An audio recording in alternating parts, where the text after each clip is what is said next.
بسم اللہ الرحمن الرحیم۔ ریاض الصالحین چیپٹر باب الصبر، حدیث 30۔ حضرت صہیب رضی اللہ تعالیٰ عنہ سے روایت ہے کہ رسول اللہ صلی اللہ علیہ وسلم نے فرمایا، تم سے پہلے لوگوں میں ایک بادشاہ تھا اور اس کا مشیر ایک جادوگر تھا۔ جب جادوگر بوڑھا ہو گیا تو اس نے بادشاہ سے کہا، میں اب بوڑھا ہو گیا ہوں، ایک لڑکا میرے سپرد کر دو تاکہ میں اسے یہ جادو کا علم سکھا دوں۔ چنانچہ بادشاہ نے ایک لڑکا اس کی طرف بھیجنا شروع کر دیا جس کو وہ جادو سکھاتا۔ راستے میں ایک پادری کا بھی ٹھکانہ تھا۔ وہ لڑکا جب بھی جادوگر کے پاس جاتا تو پادری کے پاس بھی تھوڑی دیر کے لیے بیٹھ جاتا۔ اسے اس کی باتیں اچھی لگیں، بس وہ جب بھی جادوگر کے پاس جاتا تو گزرتے ہوئے راہب پادری کے پاس بھی بیٹھ جاتا۔ جب وہ جادوگر کے پاس آتا تو دیر سے آنے کی وجہ سے جادوگر اسے مارتا۔ اس نے راہب کو بتلایا۔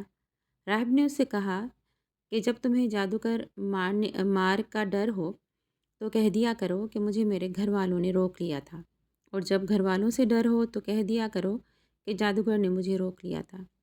چنانچہ اسی طرح دن گزرتے رہے کہ ایک دن لڑکے نے اپنے راستے میں ایک بہت بڑا جانور دیکھا جس نے لوگوں کا راستہ روک رکھا تھا۔ لڑکے نے دل میں کہا، آج پتہ چل جائے گا کہ جادوگر افضل ہے یا راہب۔ اس نے ایک پتھر پکڑ کر کہا، اے اللہ، اگر راہب کا معاملہ تیرے نزدیک جادوگر کے معاملے سے زیادہ پسندیدہ ہے تو اس جانور کو اس پتھر کے ذریعے مار دے تاکہ راستہ کھل جائے اور لوگ گزر جائیں۔ یہ دعا کر کے اس نے پتھر اس جانور کو مارا جس سے وہ ہلاک ہو گیا اور لوگ گزر گئے۔ وہ لڑکا راہب کے پاس آیا اور اسے یہ واقعہ بتلایا۔ راہب نے اسے کہا، بیٹے، آج تم مجھ سے افضل ہو۔ تمہارے علم و تقویٰ کا معاملہ جہاں تک پہنچ گیا ہے میں وہ دیکھ رہا ہوں، اور عنقریب تم آزمائش میں ڈالے جاؤ گے۔ بس جب آزمائش کا یہ مرحلہ آئے تو تم میرا بھانڈا مت پھوڑنا اور میری بابت لوگوں کو مت بتلانا۔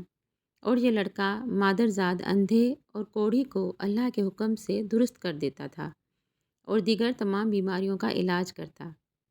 بادشاہ کا ایک درباری ہم نشین اندھا ہو گیا۔ اس نے جب سنا تو وہ بہت سے ہدیے لے کر لڑکے کے پاس آیا اور اس سے کہا، اگر تم مجھے ٹھیک کر دو تو یہ سارے ہدیے جو یہاں میں ساتھ لایا ہوں تمہارے ہیں۔ لڑکے نے کہا، میں کسی کو شفا نہیں دیتا، شفا صرف اللہ دیتا ہے۔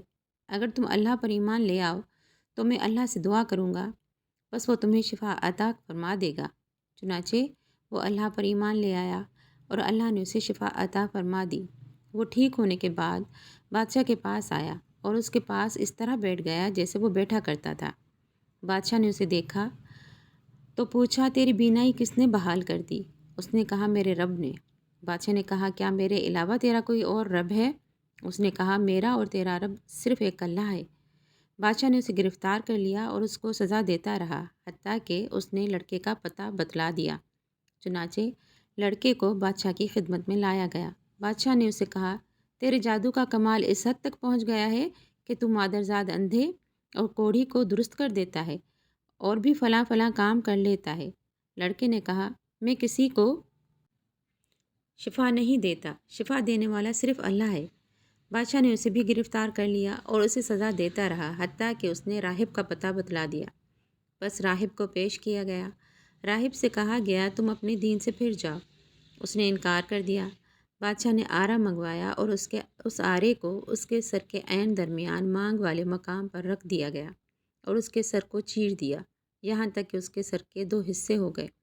پھر بادشاہ کے ہم نشین درباری کو لایا گیا اور اسے کہا گیا کہ اپنے دین سے پھر جاؤ۔ اس نے بھی انکار کر دیا۔ چنانچہ آرا اس کے سر کے مانگ والے مقام پر رکھ دیا گیا اور اس کے سر کو چیر دیا جس سے اس کے سر کے بھی 2 ٹکڑے ہو گئے۔ پھر لڑکے کو پکڑ کر لایا گیا، اسے کہا گیا، اپنے دین سے پھر جا۔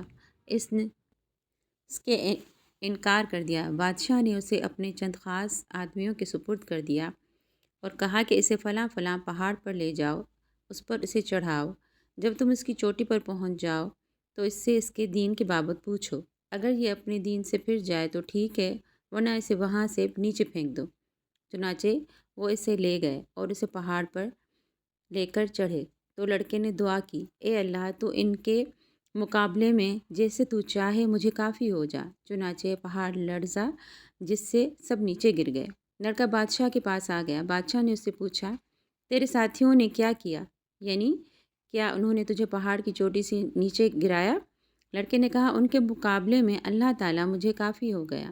بادشاہ نے اسے پھر اپنے چند خاص آدمیوں کے سپرد کر کیا اور ان سے کہا کہ اسے لے جاؤ اور کشتی میں سوار کراؤ اور سمندر کے درمیان لے جا کر اس سے پوچھو، اگر یہ اپنے دین سے پھر جائے تو ٹھیک ہے، اس نے انکار کر دی، ورنہ اسے سمندر میں پھینک دو۔ چنانچہ وہ اسے لے گئے۔ اس نے کشتی میں بیٹھ کر دعا کی، اے اللہ، ان کے مقابلے میں جیسے تو چاہے مجھے کافی ہو جا۔ چنانچہ کشتی الٹ گئی اور سب پانی میں ڈوب گئے۔ یہ لڑکا پھر بادشاہ کے پاس گیا۔ بادشاہ نے اسے پوچھا، تیرے ساتھیوں نے کیا کیا؟ یعنی انہوں نے تجھے سمندر میں نہیں پھینکا؟ لڑکے نے کہا، اللہ تعالیٰ ان کے مقابلے میں مجھے کافی ہو گیا۔ پھر لڑکے نے بادشاہ سے کہا، تو مجھے اس وقت تک قتل نہیں کر سکتا جب تک تو وہ طریقہ اختیار نہ کرے جو میں تجھے بتلاؤں۔ بادشاہ نے کہا، وہ کیا ہے؟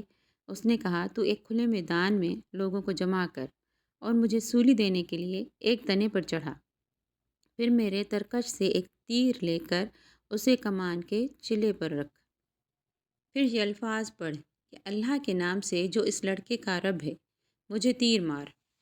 جب تو ایسا کرے گا تو مجھے قتل کرنے میں کامیاب ہو جائے گا۔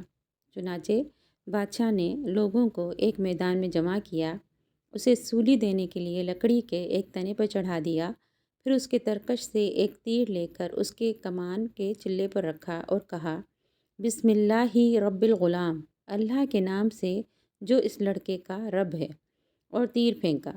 تیر اس کی کن پٹی پر لگا۔ لڑکے نے اپنا ہاتھ اپنی کن پٹی پر رکھا اور مر گیا۔ لوگوں نے جب یہ ماجرا دیکھا تو رب کائنات کی حقیقت اور اللہ واحد کی توحید ان کی سمجھ میں آ گئی اور بے اختیار پکار اٹھے، ہم اس لڑکے کے رب پر ایمان لائے۔ لوگوں نے بادشاہ سے کہا، بادشاہ سلامت، آپ جس چیز سے ڈرتے تھے اللہ کی قسم وہی ہوا اور آپ کا خطرہ سامنے آ گیا۔ سب لوگ اللہ پر ایمان لے آئے۔ چنانچہ اس نے حکم دیا کہ سڑکوں کے کنارے خندقیں کھودی جائیں، بس وہ کھودی گئیں اور ان میں آگ بھڑکا دی گئی۔ بادشاہ نے حکم دیا، جو اپنے دین سے نہ پھرے اسے اس آگ میں جھونک دو، یا اس سے کہا جائے آگ میں داخل ہو جاؤ۔ انہوں نے ایسا ہی کیا، حتیٰ کہ ایک عورت آئی جس کے ساتھ بچہ تھا، وہ آگ میں گرنے سے جھجکی تو اس کے بچے نے کہا، اماں صبر کر، یقیناً تو حق پر ہے۔ اس حدیث میں سب سے بڑا سبق یہ ہے کہ دین کی راہ میں جو بھی مشکلات آئیں انہیں صبر سے برداشت کیا جائے۔ جزاک اللہ خیراً کثیرا، شیئر کیجیے۔